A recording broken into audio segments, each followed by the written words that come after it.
My brother and I, we were born and raised in the foster care system. At early ages of probably about 1 or 2, we were taken from our mom and dad. Our mom and dad were still around in the community, but they were doing drugs, and they weren't able to take care of their 12 children.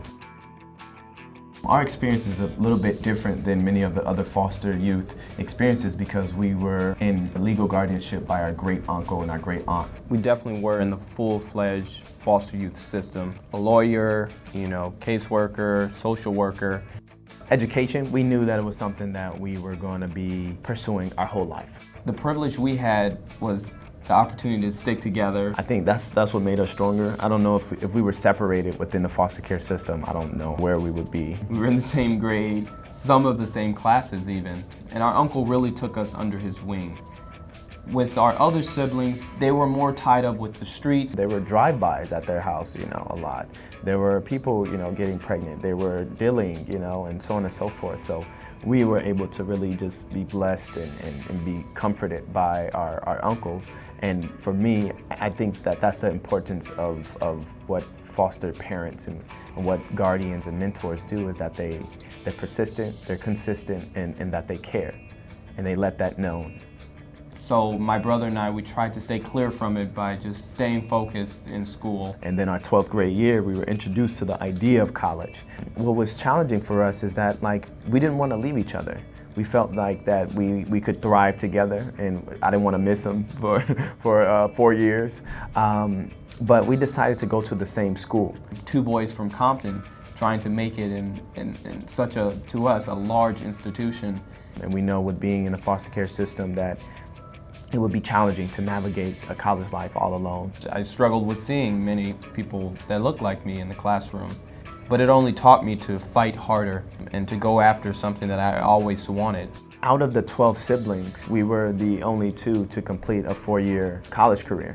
And I had the privilege of gaining my degree in finance. And I noticed what it was that I wanted to do in my life. And that was, I wanted to be a leader.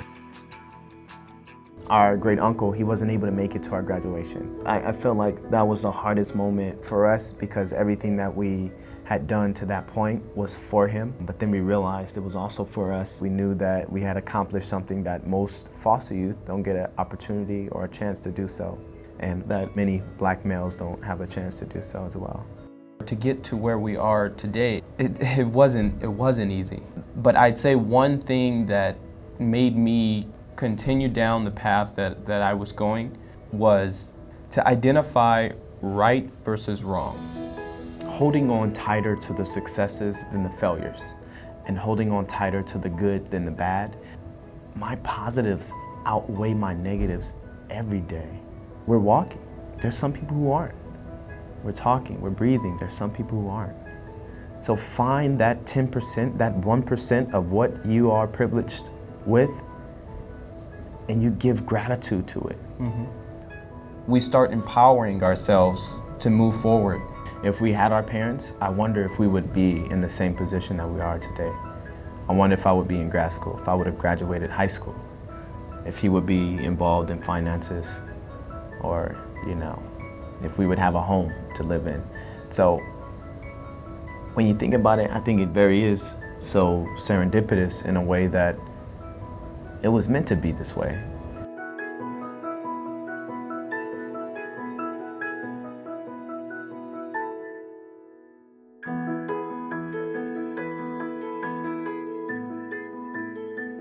The thrill is gone.